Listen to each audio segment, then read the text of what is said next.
당신의 도시는 안전합니까? 당신의 도시는 안전합니까? 19, 17일을 공개합니다. 자동차 도둑들의 신종 범행 도구. 미국 테네시주 멤피스 경찰에 따르면요. 최근 자동차 내 귀중품을 노리는 절도 사건이 다수 발생. 한 달에 무려 500건 정도 발생할 정도로 그 피해가 막심하다고 합니다. 사실 우리한테는 그렇게 좀 익숙한 범죄는 아닌데, 그죠? 예, 특히나 외국에서는 이런 일들이 많이 있더라고요. 차 안에 뭔가 이렇게 있는 거 보면은 막 바로 유리 깨고 막 네네. 오디오 빼가고. 맞아요.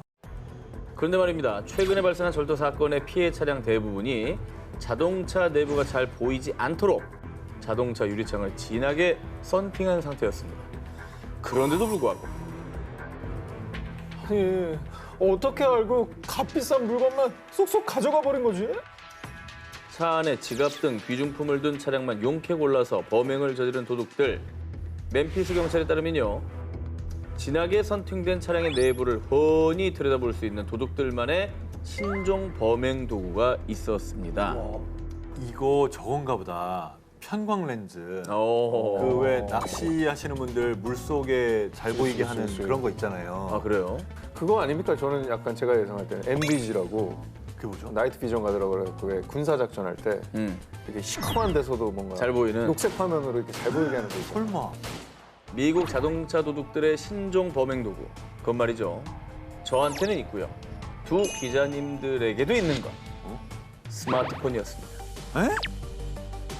멤피스 경찰에 따르면 도둑들은 이 스마트폰 카메라 기능을 교묘하게 이용해서 진하게 선팅된 차량 내부를 투시, 귀중품을 두고 간 차량만을 쏙쏙 골라 범행을 저질렀다고 합니다.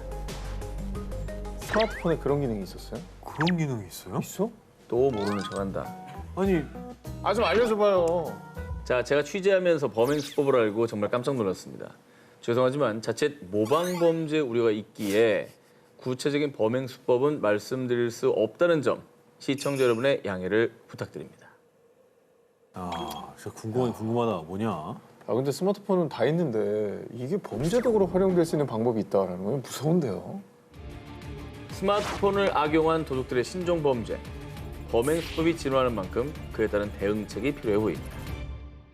당신의 도시는 안전합니까? 19, 16위 공개합니다. 새 구두 줄게 헌 구두 다오. 2021년 일본 아이치현 나고야시 한 음악학교 교사인 20대 여성 A씨는 수업을 마치고 퇴근 준비를 하던 중 소름 끼치는 경험을 합니다. 업무용 슬리퍼를 벗고 아침에 신고 왔던 구두를 다시 신었는데 아니, 헌 구두가 새 구두가 됐잖아. 분명히 아침에 A씨가 신고 왔던 낡은 구두와 디자인, 사이즈는 똑같은데 누구도 신지 않은 새 구두, A씨의 구두가 아니었던 겁니다. 보통은 새 구두가 헌 구두로 바뀌는 경우가 많지. 그렇지. 반대 경우는 거의 없지 않나. 아니 뭔가 착각을 하고 잘못 신고 간 거 아닐까요? 수상함을 느낀 A씨는 그 즉시 경찰에 수사를 의뢰했습니다. 경찰은 수사에 착수한 지 2달여 만인 2021년 4월 30대 남성 카츠 히로아키를 범인으로 지목, 체포했습니다. 진짜? 그리고 범인 카츠가 털어놓은 사건 전말. 사건 당일 A씨가 슬리퍼로 갈아 신고 업무를 보는 사이 아주 음흉한 마음이 생긴 카츠는요. 맞고 싶다. 그녀의 재치. 그녀의 발냄새. 유경험자입니까? 똑같네요, 정말. 너무 메소드인데요. 변태 연기에 강합니다. 그래요? 예. 음흉한 마음이 생긴 카츠는요. A씨가 벗어둔 헌 구두를 몰래 훔쳤고요. 완전 범죄를 꿈꾸며 그 자리에 브랜드, 색상, 크기까지 똑같은 새 구두를 갖다 놨던 겁니다. 진짜 뭐라고 얘기해야 될지 뭐라고 모르겠네요. 해야 되냐, 이거. 욕밖에 안 나오네요, 진짜. 계획 범죄죠. 그 신발의 그 브랜드의 그 사이즈를 찾아왔다는 이게 건. 그건가요? 혹시 뭐 평소에 좀 연모하던 여성이랄지 뭐 사연이 있었습니까? 범인 카츠와 피해자 A씨는 서로 일면식도 없던 사이였다는 거예요. 뭐 하는 거야? 현지 경찰은 카츠의 너무도 엽기적인 범행 동기와 수법에 여죄가 있을 것이라고 판단. 그의 집을 압수수색했는데요. 어머. 하지마. 나 안 볼래. 아, 하지마. 하지 그 마. 결과 압수하지마. 범인 카츠의 집에서는 서로 다른 여성의 것으로 보이는 각종 구두가 무려 20켤레 이상 발견됐습니다. 피해자가 A씨 한 명뿐이 아니었던 것이죠. 그러니까 범인 카트가 여자들의 구두에 손을 댔던 이유는 단 하나. 전 그냥 구두에 남아있는 여자들의 발냄새를 맡고 싶었을 뿐입니다.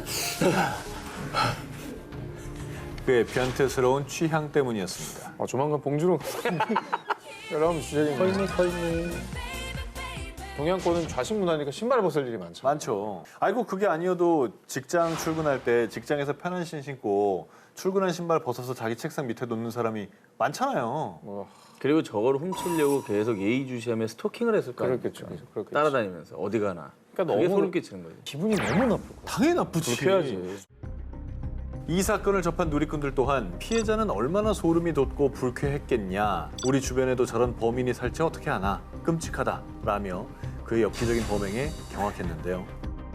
헌 구두를 새 구두로 바꿔치기 하며 자신의 욕망을 채운 남자. 그릇된 욕망의 끝에는 결국 자멸만 있을 뿐입니다. 이게 장난이라고? 모모 범죄. 장기화된 코로나19로 인해 우리 삶에도 많은 변화가 있었습니다. 그런데 이 코로나 여파로 신종 범죄가 극성을 부리고 있습니다. 우리가 백신 사기 이런 걸 많이 했잖아요. 그죠? 백신 놔주는 척하면 딴 거 놓고 빼돌리고. 뭐 어떤 걸까요? 아니면 이게 택배 많이 시키니까 뭐 물건 훔쳐가는 거? 코로나19로 학교와 기업 등에서 온라인을 통한 비대면 강의 회의가 증가했습니다.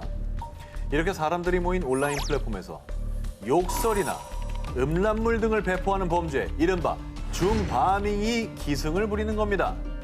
줌바밍은 유명 화상회의 플랫폼인 Z사와 폭격을 뜻하는 바밍의 합성어로요. 신조어까지 등장할 정도로 줌바밍 피해 사례가 끊이지 않고 있습니다. 2020년 4월에는 국내 한 고등학교에서 온라인 수업을 진행하던 중 낯선 남성이 자신의 신체 부위를 노출. 당시 교사가 급하게 수업을 종료하는 사건이 있었고요. 헐. 2021년 3월에는 한 대학교의 온라인 강의 중 한 10대 소년이 난입해 욕설과 음란물로 도배, 난동을 피우기도 했는데요. 그런데 일부 온라인 커뮤니티 이용자들은 이 같은 줌바밍을 일종의 놀이문화로 인식, 그저 단순히 재미로 혹은 장난으로 온라인 테러를 하는 겁니다. 근데 이거는 장난이 아닙니다. 명백한 범죄 행위입니다. 법조계에 따르면 줌바밍을 한 가해자가 욕설을 했을 경우 모욕죄에 해당. 음란물을 배포했을 경우는 성폭력처벌법 위반죄가 성립할 수 있다는데요. 뿐만 아니라 온라인 강의를 진행하는 교사의 업무를 방해했기 때문에 업무 방해죄로 처벌이 가능, 더 무거운 민형사상 책임을 질 수 있다고 합니다. 거기서 저런 범죄를 저지르면 어떡합니까? 그러니까 너무 뭐 손가락 하나면 할 수 있는 거기 때문에 장난을 생각할 수도 있거든요. 하지만 이게 심각성을 제대로 알고 정말 단호한 처벌을 통해서 경각심을 좀 일깨워야 될 것 같습니다. 날 못 잡는다고 생각하는데 이거 의외로 다 잡힙니다. 하지 마세요. 모모가 당신을 훔쳐보고 있다. 자, 이번에 소개해드릴 특종은 저는 물론 전 기자님 그리고 한 기자님 여기 있는 모든 분들, 시청자분들까지 누구나 피해자가 될 수 있는 범죄입니다. 아니, 어쩌면 이미 피해자가 있을지도 모릅니다. 아이고. 자, 우리가 가장 안전하다고 생각하는 집안에서 나도 모르게 범죄에 노출된 사건인데요. 집에서 범죄에 노출된다고요? 2021년 11월 전국 700여 아파트 단지가 들썩였던 사건. 자, 해커들이 주로 이용하는 한 웹사이트에 국내 아파트 내부로 추정되는 사진과 영상이 무더기로 유출되는 사건이 발생했는데요. 저게 어떻게 나와? 사진과 영상 속에는 거주자의 일상뿐만 아니라 알몸 사진 등 개인적인 프라이버시가 고스란히 담겨 있었습니다. 심지어 해당 사진과 자료를 업로드한 해커는 하루치 영상에 0.1 비트코인, 당시 기준 약 700만 원에 판매하려고까지 했는데요. 자, 700의 아파트 단지 내 사람들의 사진과 영상이 유출된 경우 바로 아파트 거실 벽면에 달려있는 월패드. 현관 출입문, 난방, 환기 등을 제어할 수 있는 장치였습니다. 자, 월패드에는 보통 경비실이나 다른 가구의 영상 통화를 위해 카메라가 달려있죠. 해커가 요걸 해킹해서 실시간으로 집안을 들여다봤던 겁니다. 심지어 아파트 단지 내 월패드들은 하나의 망으로 연결되어 있어 해커가 한 가구만 해킹을 해도 이걸 통해서 아파트 전체 월패드를 조작하거나 데이터를 확보할 수 있는 취약점이 있었습니다. 별걸 다 해킹한다 진짜. 요즘에는 웬만한 아파트 저거 다 월패드 있잖아요. 아파트는 다 있다고 봐야죠. 네. 저게 문도 열리잖아요. 그렇죠. 저걸로 그러네. 해킹하면 문을 열 수가 있는 거예요. 그렇습니다. 아, 그러겠다. 침입이 그냥 가능한 거죠. 아니, 그럼 대처할 방법이 없나요? 이거 너무 불안한데요. 네. 다들 있는데. 해당 사건이 터지자 각종 아파트 커뮤니티에서는 월패드 카메라를 스티커 등으로 가린 인증샷, 저런 사진들이 화제였습니다. 논란이 커지자 과학기술정보통신부는 가구별 망 분리를 의무화하는 조치에 착수, 일부 월패드 업체도 보안 프로그램을 추가 설치하며 영상 외부 전송 차단 등 긴급 대처에 나섰는데요. 이 보안 전문가들은 월패드에 부착된 카메라를 항상 가려두고 이 비밀번호를 설정하라고 권장. 침해 사고가 발생하면 즉시 인터넷 침해 대응센터 118에 신고하라고 덧붙였습니다. 컴퓨터 캠이나 노트북 카메라는 이제 해킹 때문에 가려두는 사람들을 많이 봤거든요. 근데 집에 있는 월패드까지 가려야 되는지는 몰랐어요, 진짜. 어마어마하네요. 네. 생활의 편리함을 위한 기술의 발전이 되려 범죄에 악용되는 현실, 다시는 이 반복되지 않길 바라며 범인이 반드시 검거되길 바랍니다. 문 앞까지 온 위험. 이번 특종은 사진부터 먼저 보여드리겠습니다. 아, 저런 거 너무 무서워. 야, 지금 무슨 가루를 뿌려놓은 거죠? 방금 보신 모습은 현관문 잠금 장치에 붓을 이용해 밀가루를 바른 뒤 지문을 채취하려는 건데요. 자, 그런데 이게 말이죠. 경찰 과학수사대의 지문 감식 현장이 아닙니다. 과학수사대가 할 법한 전문 행동들을 그대로 범죄자가 하고 있었던 겁니다. 열쇠로 돌아가야 되나 싶다니까, 이런 거 보면은. 저게 이제 주로 사용하는 번호를 알아낸 다음에 그걸 이제 조합하려고 했던 거죠. 조합이 쉽잖아요. 6이면 뭐야? 4, 4, 3, 1, 6, 4, 24. 이 24가지밖에 없는 거 아니에요, 경우의 수가. 다 계산해봤구나, 미리. 아니, 원래 4개면 그래요. 100가지 수법이 있는 거야. 밀가루 갖고 다니는 거 아닙니까? 밀가루 아까 저기 대기실에 아까 100개 보이더라고. 흘려놨더라고. 뭘 들어가려고. 자, 2022년 4월 서울시에서 발생한 이 사건. 남성 B 씨가 직장 동료였던 여성 A 씨의 집에 침입하기 위해 밀가루와 붓을 이용해 현관문 비밀번호를 알아내려 했던 건데요. 20분간 계속된 침입 시도에 집안에 홀로 있던 A 씨는 공포에 떨어야만 했고요. A 씨에게 연락받은 남자친구가 찾아오자 B 씨는 도주를 시도. 결국 체포된 B 씨는 주거 침입과 스토킹 처벌법 위반 혐의로 입건됐습니다. 와, 집에 사람이 있는데 저렇게 한 거예요? 그렇습니다. 뭐 있는 점도 모르니까. 너무 무섭다. 아니, 알고 한 거 같은데? 아, 근데 밀가루로 비밀번호를 알아낸다. 생각지도 못했습니다, 진짜로.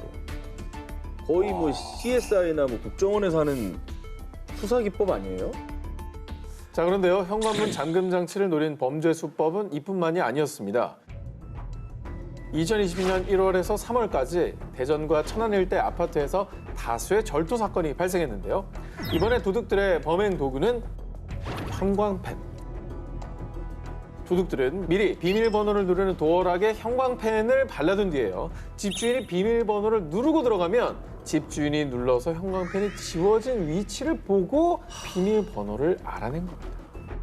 근데 이게 결국은 성범죄로 이어질 가능성이 너무 높다는 게. 저 여성 혼자 사는 그런 집에 이제 침입했을 경우. 특히 이제 여자 입장에서는 그게 제일 무서운 거죠. 자, 이 같은 범죄를 예방하기 위해서는요. 우선 비밀번호 입력 시 아무도 없다고 하더라도 몸으로 일단 가려서 비밀번호의 노출을 막는 거는 기본이고요. 또 비밀번호는 주기적으로 변경을 좀 하시고 당연히 뭐 1, 2, 3, 4, 5, 6, 7, 8 이런 쉬운 번호도 금물입니다. 자, 그리고 지문이 남지 않도록 수시로 패드 부분을 자주 닦아주시는 것도 좋은데요. 도어락에 지문이 남지 않도록 하는 안심 필름을 부착하는 것도 범죄 예방에 도움이 됩니다. 오, 그런 게 있어? 갈수록 교묘해지는 지능범죄, 경각심을 갖고 평소에 개인정보는 철저하게 보호하시기를 권해드립니다. 절도범의 타깃이 된 모모. 이번 특종은 최근 미국 전역에서 발생하고 있는 신종 범죄 그 현장을 먼저 보여드리겠습니다. 오, 뭐야, 가로등. 저차 너무 막. 지금 가로등 날라갔죠? 추격전인데? 위험하다. 왜 저렇게 가? 뭐 하는 거야? 자, 어떤 생각이 드십니까? 뭐지?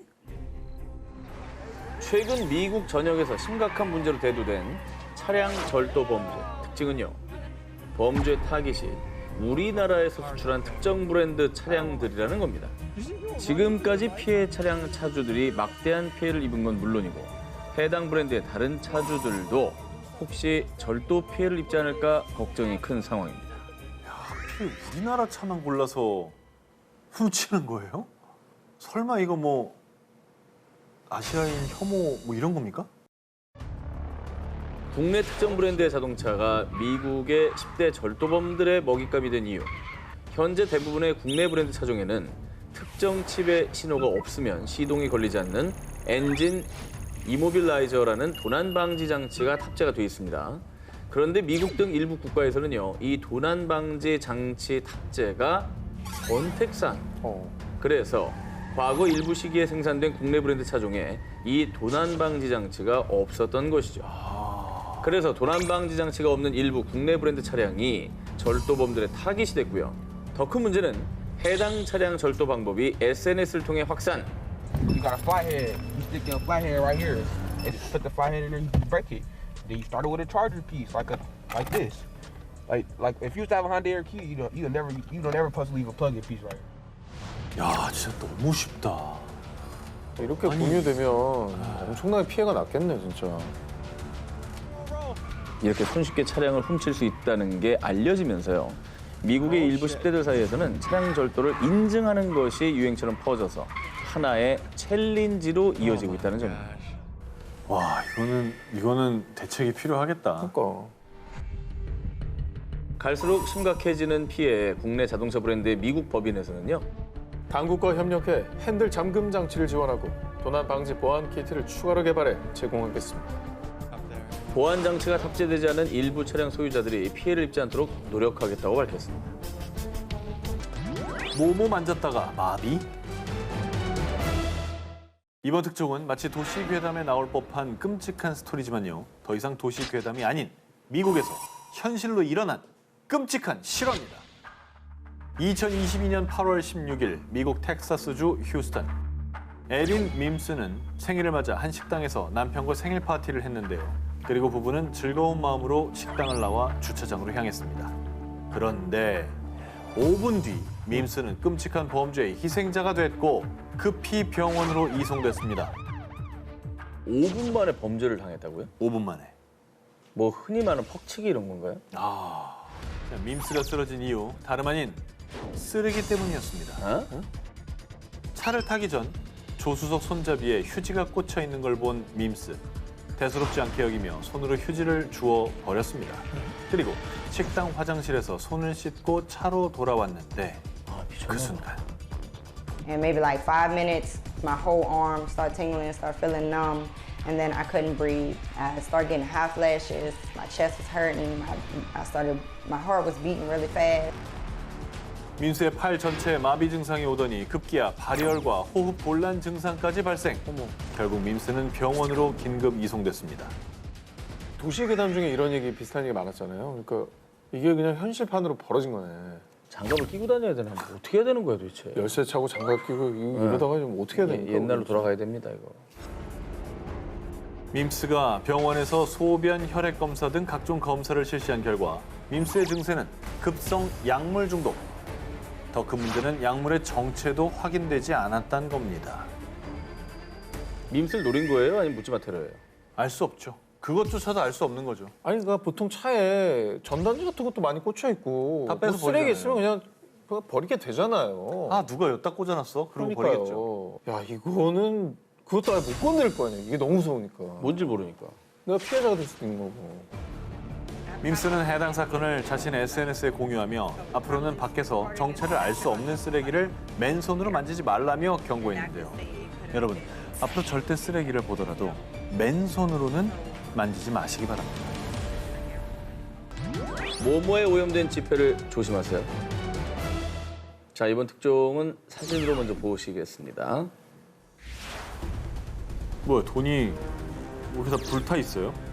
그치, 그 흘렸는데? 네. 아 근데 저거 그 지폐 막 자기 마음대로 불태우거나 이것도 범죄거든요. 범죄죠. 우리나라는 네. 지폐 훼손하면 범죄입니다. 네. 돈을 훼손한 이는 다름 아닌 돈의 주인들이었습니다. 2020년 코로나19 팬데믹으로 전 세계가 감염에 대한 공포에 휩싸였던 시기. 당시에 돈을 통해 바이러스가 전염될 것을 우려해 일부 사람들은 지폐를 전자레인지나 세탁기에 돌려 돈이 훼손되는 사례가 종종 발생했었습니다. 그리고 당시 중국 중앙은행에서는 지폐를 통한 코로나19 감염을 우려해서 일부 지폐를 격리, 폐기 처분에 화제를 모으기도 했죠. 근데 진짜 코로나 초창기에는 너무 이게 뭐 정보가 없으니까. 게다가 뭐 중국 같은 경우에 특히나 이제 초반에 감염자가 많이 나오기도 했었고 그렇다고 중앙은행까지 나서가지고 폐기 처분을 했었던 줄은 몰랐네요. 이렇게 모두가 불안해하는 틈을 타서 2020년 남아프리카 공화국에서는요. 코로나19 바이러스에 대한 공포심을 이용한 신종 사기가 등장합니다.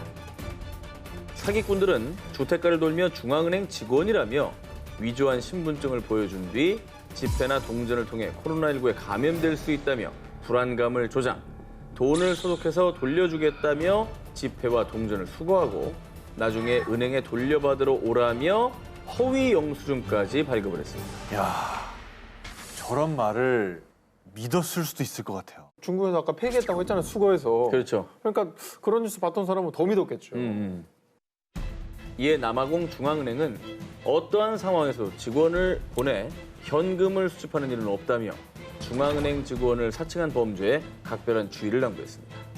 아, 정말 범죄자들은 왜 이렇게 똑똑할까? 너무 나빠. 불안 심리를 악용하는 게 너무 괘씸하죠. 저런 일이 있으면 중앙은행 홈페이지에 가서 검색 한번 해보면 그죠? 예, 그런 것도 절차도 조금 점검해보는 것도 필요할 것 같습니다. 우리의 건강도 일상도 파괴한 코로나19 바이러스는 물론 그로 인한 범죄까지 하루빨리 싹 사라지길 바랍니다. 배달 음식 결제 중 벌어진 일. 두 분 배달 음식 자주 드십니까? 네. 자주는 아니고 주말에 가끔 뭐 요리하기 싫을 때. 자, 그렇다면은 두 기자님 이번에 소개할 범죄 타겟이 될 수가 있었습니다. 최근에 이 배달앱 관련 신종 범죄가 논란이 되고 있습니다. 2021년 배달앱을 통해 음식을 시켜 먹었던 A씨. 그런데 얼마 뒤 A씨는 카드 사용 알림 문자 메시지를 받고 당황할 수밖에 없었죠. 한두 푼도 아니고 무려 450만 원이나 결제가 돼버린 겁니다. 450만 원이요? 저건 저도 저렇게 안 시켜 먹거든요. 450만 원 어떻게 시켜 먹어요? 배달 음식 450만 원 어떻게 먹어? 과다 청구된 금액보다 더 황당했던 점은요. 카드가 결제된 곳은 한 금은방이었다는 점입니다. 배달앱이? 그렇죠. A씨가 단 한 번도 들르지 않았던 곳이었죠. 아니, 한 번도 가본 적이 없는 곳에서 어떻게 450만 원이 결제가 돼요? 그러니까 앱에 보통 카드 번호 등록해 놓잖아. 아하. 요거 해킹이 됐나? 오. 깜짝 놀란 A씨는 그 즉시 경찰에 신고. 이후 경찰 수사 과정에서 범행을 주도한 일당들이 붙잡히며 사건의 전모가 드러났습니다. 사건 당일 A씨는 배달앱에서 음식 주문을 하면서 만나서 결제하기, 즉 대면 결제를 선택했습니다. 그리고 얼마 뒤 네, 25,000원 결제해드릴까요? 아, 기계가 이상하네. 잠시만요. 카드 단말기에 오류가 났다며 다른 카드 단말기를 꺼냈습니다. 이제야 되네요. 됐습니다. 맛있게 드십시오. 다행히 결제가 정상적으로 이루어진 듯 했지만 그렇게 A씨는 범죄에 당한 것입니다. 배달기사가 처음에 사용했던 카드 단말기는 일명 스키머로 불리는 신용카드 복제기. 카드 결제 단말기인 척 속여서 먼저 A씨의 신용카드 정보를 복제한 뒤에요. 결제가 제대로 안 됐다며 뒤늦게 진짜 카드 단말기를 꺼내 음식 대금을 결제했던 것이죠. 그리고 배달기사는 복제한 신용카드 정보로 금은방에서 450만 원을 결제. A씨는 신용카드 결제 내역 문자를 받은 뒤에야 뒤늦게 자신이 범죄에 당한 것을 깨닫게 됩니다.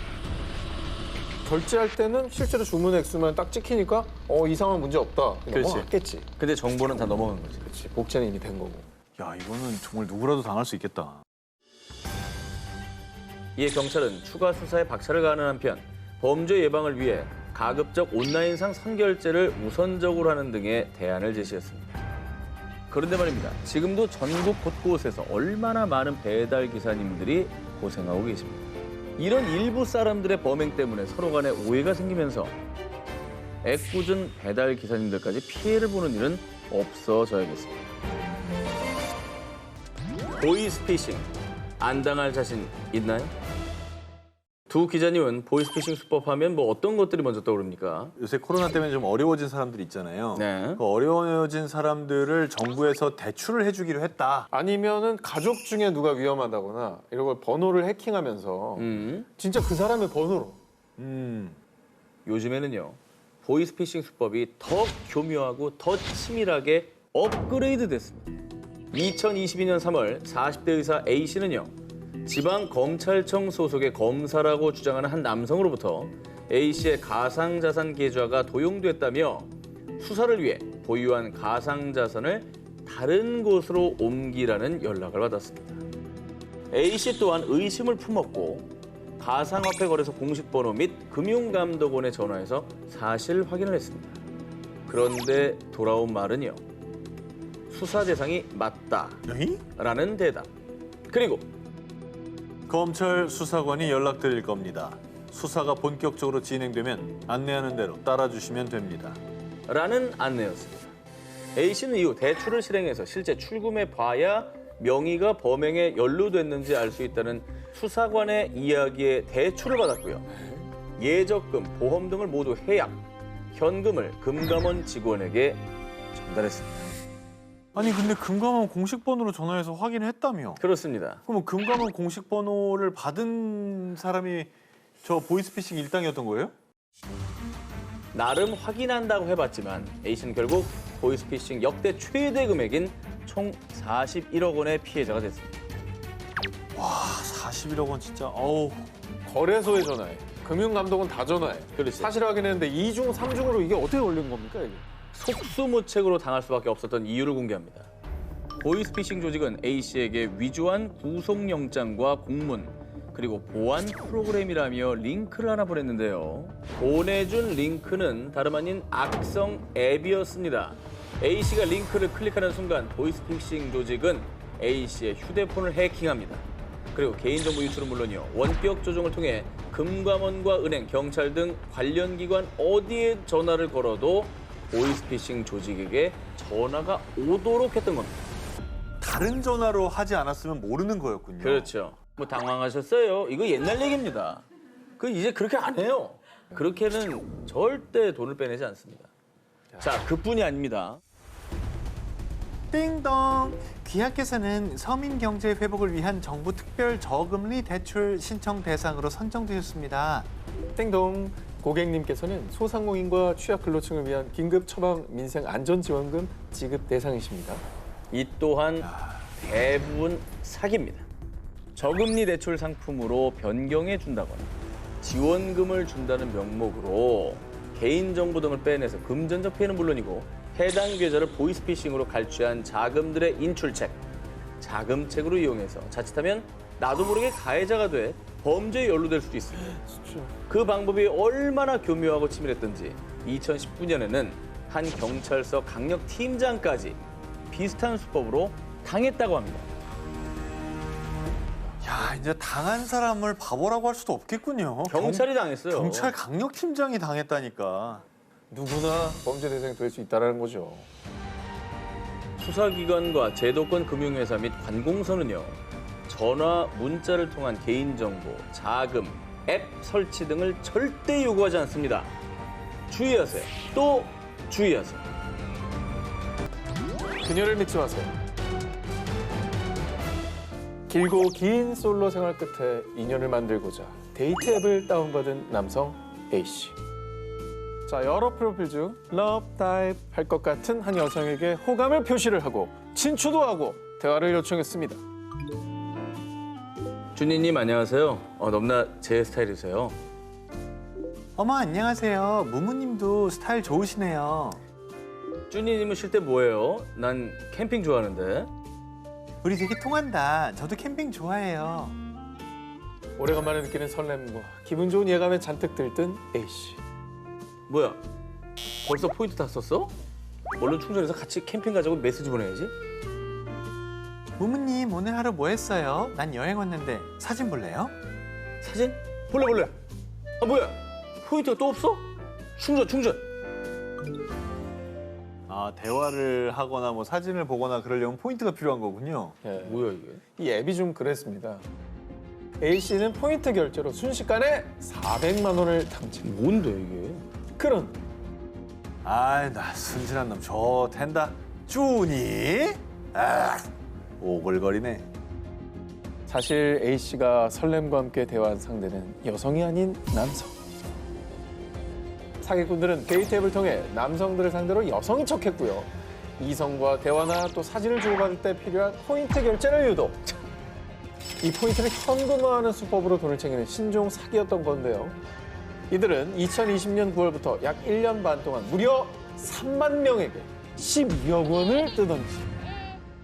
와, 많이 또 뜯었다 진짜. 그 외로운 심리 이용해서 아니 아까 너무 리얼하게 화내시던데 얼마 언제? 결제했어요?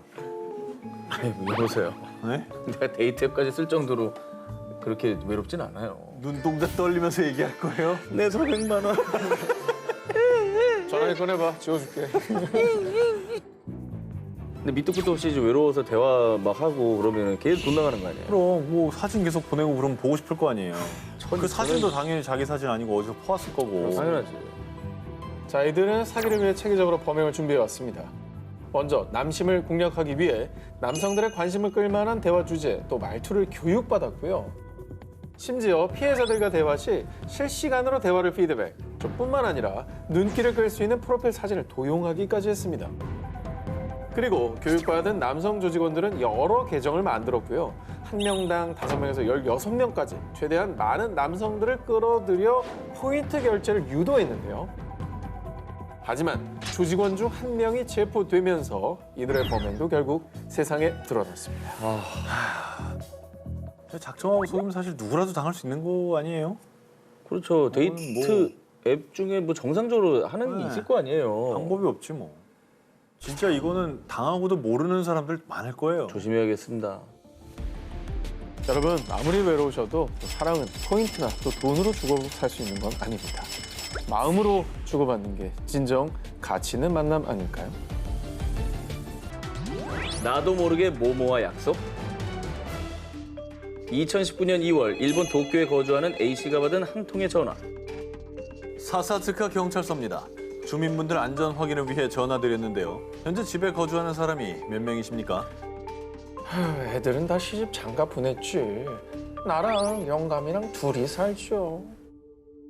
혹시 집에서 생활하시는데 불편한 건 없으세요? 아이고, 집 앞에 가로등이 나가 있는데 이런 것도 고쳐주시나요? 아, 그럼요. 관련 부서에 전달해 놓겠습니다. 야, 이거 뭐 되게 친절한 동네인데요? 오, 주민을 위한 서비스 확실한데요? 혼자 사시거나 뭐 그런 어르신들한테 전화해서 상황을 좀 여쭙고 하는 것 같은데요? 아, 근데 주제가 오늘 또 불안하네. 불안하죠? A씨에게 걸려온 이 전화. 이 전화가 범죄 그 자체였습니다. 에이? 근데 이거는 뭔가 현금 갈취는 아닌 것 같고. 아하. 응? 뭐지? 은행 계좌번호 물어본 것도 아니고. 안 물어봤어요. 네. 사실 이 전화는 A씨가 노인인지 그리고 누구와 사는지 확인하기 위한 것이었습니다. 당시 A씨는 76세, 남편은 80세 노인으로요. A씨가 이 전화를 받고 며칠 뒤 A씨의 자택에 경찰 복장을 한 강도가 침입합니다. 미리 준비해온 범행 도구로 A씨 부부를 결박한 뒤에요. A씨가 집에 보관 중이던 약 400만 엔, 한화 3,800만 원 상당의 현금을 훔쳐 달아났습니다. 이처럼 일본에서 특히 노인들을 벌벌 떨게 한 범죄, 일명 아포덴이 기승을 부리고 있습니다. 약속을 뜻하는 영어 어포인트먼트와 전화를 뜻하는 일본어 대화의 합성어인데요. 이른바 약속을 정하는 전화라는 뜻의 신종 범죄 유형입니다. 강도는 집주인이 노인일 경우 힘으로 제압하기 쉽다는 점과 일본의 많은 노년층이 은행보다는 집에 현금을 보관하는 경향이 강한 걸 노려서요. 전화로 범행 타겟을 물색한 것입니다. 이뿐만이 아니고요. 시청에서 연금 대상자 확인 중입니다. 연소득이 500만 엔 이상이신가요? 간단한 질문이라 생각하고 순순히 대답했다가 강도 피해자가 된 노인들이 점차 증가하고 있다고 합니다. 그러니까 이런 전화 받으면 뭐 그냥 뭐 흔한 설문조사겠거니 생각하지 누가 이게 범죄일 거라고 생각하겠어요. 그러니까. 그리고 보통 보이스피싱이라고 하면 갑자기 돈 얘기 꺼내거든요. 그렇죠. 그러면 이제 경각심이 가질 법도 한데 이거는 그냥 뭐 의심을 좀 덜하실 것 같아요. 그렇죠. 그래서 일본 경시청은 일단 모르는 번호로부터 걸려오는 전화는 신중하게 받아야 한다며 경고했습니다. 아포덴, 비단 일본의 일이 아닐 수 있습니다. 낯선 번호로 걸려온 전화는 출처가 어디인지 되물어보시고요. 사소한 거라 생각되는 질문이라도 신중하게 답변하시고 관할 경찰서나 관공서에 재차 확인하시기 바랍니다. 모모된 청년들의 꿈. 모모까지 침투한 성범죄. 2022년 1월 한 여성이 세 남성에게 둘러싸여 성추행을 당하는 사건이 발생. 그리고 한 성인 남성은 10대 소녀를 성희롱했는데요. 그런데 두 사건 모두 제대로 된 법적 처벌이 어려웠습니다. 아니 엄연히 피해자가 있고 성범죄인데 이게 왜 처벌이 안 되는 거죠? 그 이유, 두 사건 모두 현실이 아닌 메타버스에서 벌어진 사건이었기 때문인데요. 2021년 12월 경찰청 발표에 따르면 사이버 성폭력 범죄는 2021년 4,349건으로 61% 증가. 메타버스 플랫폼 주 이용층인 10대, 20대를 대상으로 한 성범죄가 계속해서 발생하고 있습니다. 메타버스 내에서도 성희롱, 아바타 동작을 이용한 유사 성행위 강요, 아바타를 집요하게 쫓아가고 아바타의 집 앞에 낙서를 하는 스토킹뿐 아니라 메타버스 아이템을 선물하고 친밀감을 형성, 이후에 현실에서 신체 사진과 영상 등을 요구한 뒤 추가 요구를 거절하면 유포하겠다고 협박하는 일명 그루밍 성착취 범죄까지 메타버스에서 새로운 유형의 범죄로 등장한 겁니다. 열심히 개발해서 만든 걸 또 저렇게 써먹네요. 어떤 좋은 기술이 나와도 저렇게 악용하는 사례도 같이 진화하니까. 정말 신박하다. 법조계에 따르면 메타버스 내 성범죄는 일종의 통신매체 이용 음란죄로 볼 수 있긴 합니다. 하지만 문제는 아바타에게 인격을 부여할 것인가? 가상세계에 현실과 동일한 규제를 적용할 수 있는가? 그리고 현재 새롭게 등장한 아바타 성범죄에 적합한 법적 처벌 근거가 없는 것도 문제인데요. 같은 논리로 메타버스 내 유사 성행위가 직접적인 성행위로 볼 수 없기 때문에 아직까지 현행법상 성매매 처벌법, 청소년 보호법으로 처벌하기도 어렵고요. 대신 메타버스 플랫폼들은 아바타 간 거리두기, 계정 차단, 삭제 등의 기능, 그리고 음란물, 성착취물, 불법 촬영물의 유포 방지 가이드라인을 배포하고 있고요. 국회에서도 디지털 캐릭터를 대상으로 한 성범죄를 제재하는 정보통신망법 개정안을 발의. 조금씩이지만 메타버스 성범죄에 맞서고 있습니다. 가상과 현실의 구분이 사라지고 있는 시대. 변화하는 세상에 맞게 우리의 대비도 더 촘촘해야 하지 않을까요? 스스로 나를 지키기 위해 알아야 할 19, 18위 공개합니다. 아직도 김미영 과장만 조심하면 된다고 생각하십니까? 진화한 김미영 과장의 최신 수법만 모아 알려드립니다. 요즘 은행에서 대출 받기가 하늘의 별 따기라고 하죠. 이런 시류에 발맞춘 대출 사기가 기승을 부리고 있습니다. 대출 보증료를 먼저 달라고 하거나 신용평점을 높여야 대출이 가능하다며 입금을 요구하는데요. 하지만 돈을 보낸 통장은 대포 통장. 직원은 당연히 가짜고요. 이렇게 돈만 받고 먹튀하는 유형이 있고요. 또 경품 이벤트 다들 좋아하시죠? 너무 좋아요. SNS를 이용한 경품 이벤트는 특히 주의하셔야 하는데요. 댓글만 달면 현금을 준다. 지금 귀가 쭉쭉 늘어나시죠? 실제로 얼굴책에서 댓글을 단 사람 중에 당첨자를 골라 현금을 주는 이벤트가 벌어지고 있는데요. 현금을? 정말 돈 받았어요. 대박! 이런 후기들이 올라오면서 미끼를 투척. 그리고 만약 댓글을 달아 당첨됐다고 연락이 오면 이렇게 얘기합니다. 회사 규정상 거래 내역이 있어야 입금이 가능합니다. 아하. 또는 세금을 먼저 납부하셔야 합니다. 라고 말이죠. 뭐 달라고 하면 그런데 주면 안 이때 돼. 현혹되시면 안 됩니다. 안 하면 돼. 그렇다면 이런 사기에서 내 통장과 개인정보를 지키는 방법, 금융사 직원이라고 연락이 오면 꼭 해당 기관에 전화해 실제로 재직 중인 사람인지 확인을 하셔야 합니다. 계좌 이체 등 입금 후에 의심이 된다 싶으시면 30분 안에 반드시 지급정지를 하시고요. 올해 7월부터는 지급정지 후에 14일 이내 피해 구제 신청서를 쓰셔야 합니다. 그렇지 않으면 이 14일이 지나면 사기범이 돈을 또 빼갈 수 있기 때문에 14일 이내로는 반드시 쓰셔야 됩니다. 저는 경품을 다 응모하거든요. 그러니까. 김치 담는 그 밀폐용기 있잖아요. 그걸 받아서 엄마한테 칭찬을 받았거든요. 그 이후로 경품마다 응모를 하는데 그런 게 있어요. 잠깐만 여기에 뭐 하나 또 가입을 해라라고 뜨는 게 있어요. 그걸 내가 가입한 적이 있거든요. 피해는 없었지만은 제가 뜨끔한 거예요. 아 거기다가 개인정보를 주면 안 되는구나. 근데 이게 지금 이제 두 분하고 얘기하면서도 확 느껴지는데 보통 어르신들이 당한다 이렇게 쉽게 생각합니다. 근데 젊은 사람도 지금 보면 현혹이 되잖아요. 맞아요. 실제로 조사를 해봤더니 피해자 중에 의외로 20대가 33%나 됩니다. 그 노련한 20대가. 네, 20대가 3분의 1이에요. 내가 젊으니까 나는 안 걸릴 거야라고 생각하신다면 정말 경기도 오산입니다. 네? 뭐 언제 88 올림픽 때 개그를 하고 왔는데. 재미없었어요. 예, 어쨌든 우리 셋 중에는 제일 이런 피해 안 당하는 분이 안 당하지. 사실 안 당해요. 40대니까. 저 여기 계산 먼저 할게요, 사장님.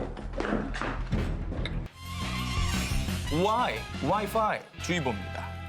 이제 바캉스 시즌이거든요. 해외여행 많이 다니시기 때문에 해외여행에서 조심해야 될 한 가지 알려드립니다. 나만 중국 놀러 왔다고 우리 자기 삐진 거 아니야? 우리 자기랑 영상 통화해야지. 가만 보자. 여기 와이파이 비번이 하는 순간 파닥파닥 낚일 수 있게 된다는 겁니다. 샹하이 정보보안업체 레인레이드에서는요. 중국의 주요 도시의 공항, 관광지, 쇼핑몰 등 공공장소 6만 8천 곳의 와이파이를 조사한 결과 무려 11%나 안전하지 않은 것으로 드러났습니다. 예를 들면 아이 샹하이로 무료 인터넷을 제공한 샹하이시에서는요. 와이파이를 잡으면 1 샹하이, L 샹하이 등 알파벳 철자를 교묘하게 바꾸어서 순진한 와이파이 사용자들을 파닥파닥 낚이게끔 한 것인데요. 일명 짝퉁 와이파이에 연결되면 어떻게 되느냐? 당신이 와이파이에 접속해 있는 동안 해커는 마음껏 당신의 개인정보를 물고 뜯고 씹고 맛볼 수 있다는 사실이죠. 미국과 유럽도 결코 만만치가 않습니다. 미국의 보안업체인 스카이큐어에서 공개한 가장 위험한 무료 와이파이 존 15곳을 소개했는데요. 1위가 뉴욕의 타임스퀘어, 다음은 프랑스 파리 노틀담 성당. 전 세계인들이 많이 몰릴 수밖에 없는 유명 관광지들은 쫙 해킹 천국이라고 보시면 되는 겁니다. 자, 그렇다면 여행 가서 와이파이를 안 쓸 수도 없는 노릇이죠. 그래서 눈 뜨고 코 베이지 않는 팁 알려드리겠습니다. 안 쓰면 됩니다. 네? 와이파이를 말이죠. 이게 가장 안전한 뭐야. 방법이죠. 그리고 뭐 통신사마다 차이가 있겠습니다만 하루에 한 9,000원, 10,000원 내면은 일일 데이터 쓸 수 있잖아요. 또 그것도 부담되는 경우도 많잖아. 돈 좀 씁시다. 왜냐면 와이파이 연결 안 하면 됩니다. 예? 근데 하긴 뭐 개인정보 털리는 것보다 털리면은 천문학적인 피해가 있어요. 보통 프리한 카페 1, 프리한 카페 2, 프리한 카페 3 이런 식으로 와이파이 이름이 설정돼 있지 않습니까? 가장 마지막 번호를 가급적 피해 주시기 바랍니다. 슬쩍 껴들을 수 있는. 그렇죠. 꿀팁이죠. 이거 꿀팁이네. 그렇습니다. 지금껏 나온 뉴스를 보니까 네. 세상에 정말 공짜는 없다 이런 생각이 좀 들긴 하네요. 뭐 당연한 진리긴 합니다만 그죠? 예. 카메라를 피하는 방법. 찰칵이 철컹대는 몰카 범죄. 대중교통, 화장실, 탈의실, 모텔, 그리고 내 집까지. 요즘 이것 안전지대는 없습니다. 바로 몰카 범죄. 현관문 비밀번호를 누르고 집에 들어가는 당신의 모습을 누군가 보고 있다는 공포영화 이야기가 아닙니다. 지난 2월 여성이 사는 원룸만 골라 현관문 위에 카메라를 설치해 비밀번호를 알아낸 범인이 경찰에 붙잡혔고요. 동네 대기업 여자 화장실에서 몰카가 발견된 사건도 있었고요. 작년 워터파크 몰카 사건은 피해자만 200여 명에 달했습니다. 이렇게 몰카 범죄가 갈수록 심각해지자 G 시장 작년 몰카 탐지기 매출액이 전년도 대비 무려 5배가 뛰었다고 합니다. 종류는요. 주파수를 찾는 형태와 렌즈를 탐지하는 형태 이 두 가지가 있지만 최근에는 주파수 없이 SD카드에 저장하는 몰카가 많아져서 렌즈 탐지형이 좀 더 발견 확률이 높고요. 하지만 안경이나 펜에 숨기는 초소형 카메라의 경우는 일반 탐지기로 찾지 못하는 경우가 많다고 하니까 참고하셔야겠습니다. 그리고 이 밖에도 최근 들어 더욱 심각성이 두드러지고 있는 심각한 몰카 범죄가 따로 있는데요. 바로 연인에 의한 몰카 범죄죠. 보복 몰카. 주로 이별을 통보한 연인에게 복수심을 품고 몰래 혹은 합의하에 촬영한 영상이나 사진을 인터넷에 올리는 건데요. 영상이나 사진에 얼굴이 그대로 공개되고 심하면 이름이나 연락처까지 같이 공개하는 일도 있어 피해자들은 일상생활이 불가능할 정도의 정신적 피해를 입는다는데요. 아무리 연인 사이였다고 하더라도 5년 이하의 징역이나 1,000만 원 이하의 벌금, 20년 동안 신상정보 공개 처분을 받는 엄연한 범죄입니다. 몰카, 어디까지가 범죄인지 정확히 짚어드리겠습니다. 네, 몰카 영상을 다운받아 보는 것, 범죄일까요, 아닐까요? 범죄입니다. 왜냐면 그럴 것 같습니다. 다운로드 받아서 남한테 전송을 해야 범죄일 것 같아요, 왠지. 자, 다운로드를 받아 보거나 구매한 사람을 처벌하는 규정은 아직 없다고 합니다. 오 기자가 맞았네요? 네. 하지만 친구에게 받은 몰카 영상을 다른 사람에게 보내주는 거, 그 부분은 처벌이 될까요, 안 될까요? 처벌입니다. 명예훼손입니다. 거 처벌이 됩니다. 그렇죠. 몰카를 촬영한 사람뿐 아니라 그 촬영물을 반포, 판매, 임대, 제공, 공공연하게 전시, 상영하는 것도 범죄입니다.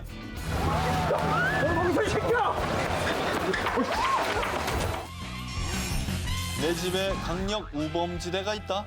당신이 텔레비전을 보고 있는 우리 집, 그곳에 강력 우범지대가 있다는 사실을 알고 계십니까? 매해 공중 화장실에 1.5배의 강력 범죄가 발생하는 이곳, 주차장입니다.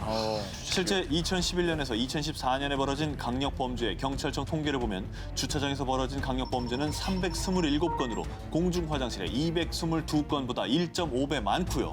대형 마트 주차장에서 30대 여성을 납치 후 살해한 끔찍한 범죄까지 있었죠. 자, 그럼 주차장 범죄를 피하는 가장 중요한 방법 콕콕 집어드리면요. 첫 번째, 자나깨나 문 잠그기.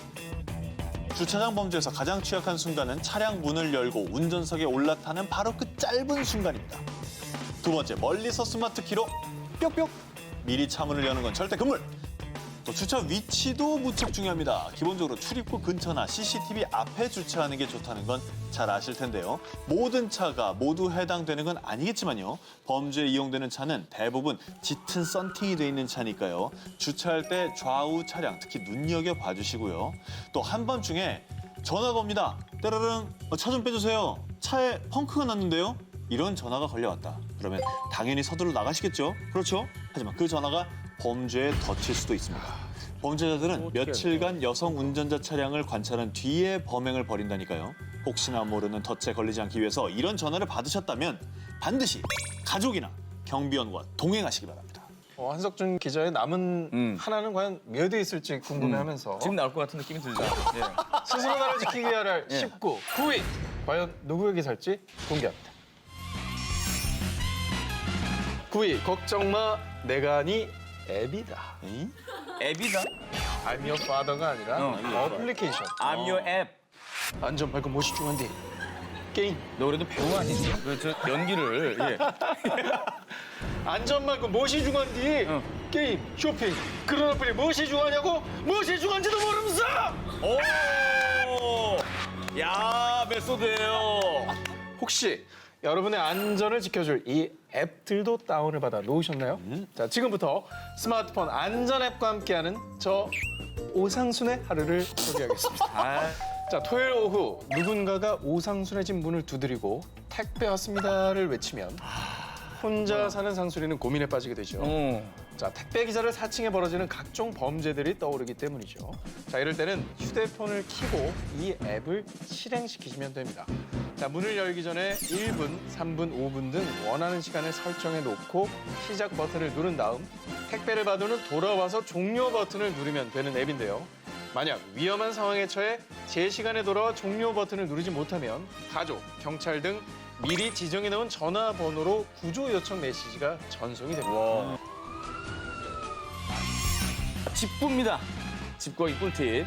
혼자 사는 여성분들이 집을 구할 때 알면 좋은 팁들을 저희가 알려드리겠습니다. 마음 같아선 철통보안급 오피스텔에서 화려한 싱글 생활을 하고 싶지만은 막상 현실은 넉넉지 않은 보증금에 다달이 비싼 월세 내기도 빠듯한 분들 보통 상대적으로 저렴한 다세대 주택을 많이 선택을 합니다. 보금자리 선정 시 가장 중요한 체크사항은 바로 집주인이 같이 거주하는가입니다. 집주인이 거주하는 곳은요, 일단 위급 상황이 발생할 경우 도움 요청하기가 좋겠죠. 그만큼 관리나 시설 수리가 잘 되는 이점이 있습니다. 집을 보러 가실 때 당연히 낮에 가서 채광과 구조를 보셔야 한다는 건 잘 아시겠죠? 그런데 이렇게만 보고 덜컥 계약을 하신다면 당신은 아습니다. 꼭 밤에 다시 한번 찾아가서 둘러보시는 게 좋겠습니다. 왜냐? 밤에 둘러봐야 가로등은 어디 있는지, 어느 골목이 으슥한지 진짜 동네 치안을 확인해 볼 수 있기 때문이겠죠. 그 밖에 나를 지키는 깨알 팁 더 알려드리겠습니다. 요즘 디지털 도어락 많이 쓰시죠? 근데 비밀번호 입력 후 들어갔을 때는요, 패드를 쓱 닫고 들어가시는 습관을 들이시면 좋습니다. 왜냐? 매일같이 터치하는 부분은 지문 자국이 나서 쉽게 닫을 수 있기 때문이죠. 또 전기나 가스요금 등 고지서는 가급적 이메일로 받으시는 게 좋겠습니다. 우편물로 받을 경우에는 정보가 노출돼서 범죄자가 범죄 대상을 물색할 때 타겟이 될 수 있기 때문입니다. 별걸 다 조심하면서 살아야 되네요, 진짜. 그만큼 흉흉한 거예요. 세상이 각박하다고 하니까. 나를 지키기 위해 알아야 할 19. 7위 공개합니다. 자, 연일 보도되는 잔혹한 범죄로 불안해하는 당신을 위해 밤길도 나처럼 안심하고 다닐 수 있는 안전 정보를 준비했습니다. 수원시는 올해 4월부터 CCTV를 이용한 안심 귀가 서비스를 진행 중인데요. 앱을 통해 자신의 위치 정보를 전송을 하면요. 통합관제센터에 상주하는 경찰과 모니터링 요원이 주변에 설치된 CCTV의 영상 정보를 확인하고 안전한 귀가를 도와주는 서비스입니다.